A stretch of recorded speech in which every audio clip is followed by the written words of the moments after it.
2020년 8월 4일 첫 번째 불꽃은 경고였다. 두 번째는 종말이었다. 2020년 8월 4일 오후 6시 7분 레바논 베이루트에서 지구가 흔들렸습니다. 그 순간 핵무기가 아닌 폭발로는 역사상 최대 규모의 재앙이 도시 전체를 집어삼켰죠. 하지만 이 참사의 시작은 7년 전 한 척의 낡은 화물선이 베이루트 항구에 들어오면서부터였습니다. 이것은 정부의 무능과 부패가 어떻게 20만 명의 인생을 파괴했는지에 대한 실화입니다. 2020년 베이루트를 지옥으로 만든 그 사건의 전말을 지금부터 공개하겠습니다. 2013년 9월 낡은 화물선 한 척이 베이루트 항구에 들어왔습니다. 선박명 MV 로수스. 길이 86m의 이 낡은 화물선은 원래 조지아에서 모잠비크로 가는 중이었어요. 하지만 배에 기술적 문제가 생기면서 베이루트 항구에 긴급히 들어오게 됩니다. 문제는 이 배가 실어 나르고 있던 화물이었습니다. 무려 2750톤의 질산암모늄. 질산암모늄은 비료로 쓰이는 화학물질이지만 동시에 강력한 폭발물을 만드는 원료이기도 해요. 오클라호마시티 폭탄 테러, 텐진 대폭발, 역사상 수많은 대참사가 바로 이 물질 때문에 일어났거든요. 그런데 더 심각한 문제가 있었습니다. 이 배의 소유주는 러시아계 사업가 이고르 그레추시킨이었어요. 하지만 이 사람은 배가 베이루트에 억류되자 선원들 급여도 항구 정박료도 지불하지 않고 그냥 배를 버렸습니다. 선장 보리스 프로코셰프가 후에 증언했죠. 그들은 너무 욕심부렸습니다. 베이루트에 들릴 필요가 전혀 없었는데 추가 화물을 더 싣겠다고 고집했어요. 결국 2014년 레바논 당국은 이 위험한 화물을 배에서 내려서 항구 창고에 보관하기로 했습니다. 여기서 문제가 시작됐어요. 2750톤의 질산 암모늄이 적절한 안전 조치 없이 그냥 창고에 쌓여있게 된 거죠. 그리고 이 상황이 무려 6년간 지속됩니다. 2014년부터 2020년까지 베이루트 항구 공무원들과 관련 당국자들은 이 위험한 화학물질의 존재를 알고 있었습니다.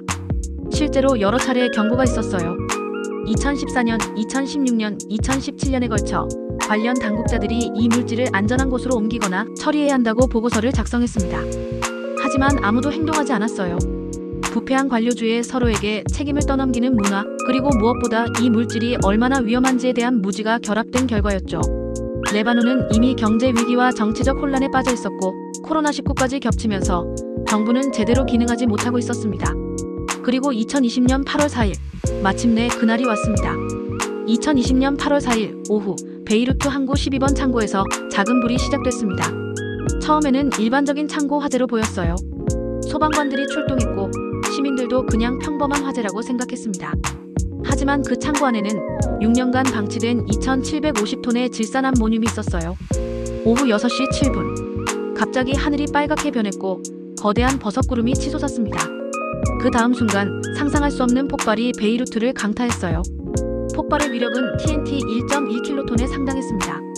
이는 히로시마 원폭의 15분의 1에 해당하는 엄청난 폭발력이었죠. 폭발 지점에서 반경 10km까지 충격파가 전달됐고 베이루트 시내 건물들이 마치 종이집처럼 무너져 내렸습니다. 언론인 달랄 마와드가 당시 상황을 이렇게 증언했습니다. 이런 파괴는 본 적이 없었습니다. 건물들이 박살났고 항구를 내려다보던 고급 고층 빌딩들은 콘크리트 기둥만 남았어요. 길가의 차들은 거대한 망치로 맞은 것처럼 찌그러져 있었고 거리는 잔해로 가득했습니다. 피해 규모는 상상을 초월했습니다. 최소 218명이 사망했고 7,000명이 부상당했어요. 30만 명이 집을 잃었습니다. 7만 7천 채의 아파트가 파괴되었고 최소 8만 명의 어린이가 홈리스가 됐죠. 경제적 피해는 150억 달러에 달했습니다. 이미 경제 위기에 빠진 레바논에게는 치명적인 타격이었어요. 하지만 가장 충격적인 건 이 모든 참사가 완전히 예방 가능했다는 사실입니다. 폭발 직후 레바논 전역에서 분노의 시위가 터져나왔습니다. 정부가 우리를 내부에서부터 죽였다. 사람들은 정부의 무능과 부패를 규탄했어요. 6년간 2750톤의 폭발물을 항구에 방치한 것은 명백한 직무유기였거든요. 수많은 경고가 있었음에도 불구하고 아무도 책임지지 않았고 그 결과 무고한 시민들이 목숨을 잃었습니다. 당시 총리 하산 디아브는 사과했지만 이미 늦었어요. 이 위험한 물질이 6년간 안전조치 없이 보관되어 있었다는 것은 용납할 수 없습니다. 책임자들은 반드시 처벌받을 것입니다. 하지만 약속은 지켜지지 않았습니다. 폭발 이후 5년이 지난 지금 아직도 아무도 처벌받지 않았습니다. 수사는 몇 차례 시작됐지만 정치적 간섭과 압력으로 인해 번번이 중단됐어요. 고위 관료들과 정치인들이 수사를 방해했거든요. 피해자 가족들과 생존자들은 계속해서 정의를 요구하고 있습니다. 국제사회에서도 독립적인 국제조사단 구성을 촉구하고 있어요. 2025년 레바논의 새로운 대통령과 총리가 선출되면서 희망이 보이기 시작했습니다. 새 정부는 베이루트 폭발 수사를 재개하겠다고 약속했거든요. 판사는 더 이상 어떤 장애물도 마주치지 않을 것이며 법무부가 필요한 모든 도움을 제공할 것입니다. MV 로수스의 소유주 이고르 그레추시키는 폭발 직후 키프로스에서 체포되어 조사받았지만 현재는 풀려난 상태입니다.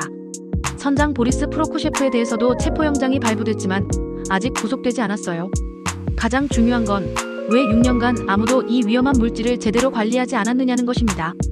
그리고 누가 이런 참사를 막을 수 있었음에도 막지 않았느냐는 거죠. 이 사건은 단순한 사고가 아닙니다. 정부의 무책임과 부패가 만들어낸 인재였어요. 베이루트 폭발은 우리에게 중요한 교훈을 남겼습니다. 첫째, 위험한 화학물질의 관리는 절대 소홀히 해서는 안 된다는 것입니다. 아무리 작은 위험 요소라도 방치하면 돌이킬 수 없는 참사로 이어질 수 있어요. 둘째, 정부의 투명성과 책임감의 중요성입니다. 부패하고 무능한 정부는 결국 시민들의 생명을 위험에 빠뜨립니다. 셋째, 국제적 감시와 협력의 필요성이에요. 한 나라의 문제가 그 나라에만 국한되지 않을 수 있거든요. 2020년 베이루트 폭발로 세상을 떠난 218명의 희생자들, 그리고 아직도 트라우마에 시달리는 수십만 명의 생존자들을 위해서라도 진실은 반드시 밝혀져야 합니다.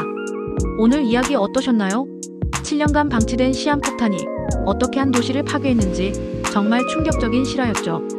아직도 정의가 실현되지 않은 베이루트 폭발 사건. 이런 참사가 다시는 일어나지 않도록 우리 모두가 관심을 가져야 합니다. 이런 중요한 역사 이야기들이 더 보고 싶으시다면 구독과 좋아요 꼭 눌러주세요. 그리고 댓글로 다음에 어떤 이야기를 들려드릴지 추천도 해주시고요. 지금까지 짤피스토리였습니다.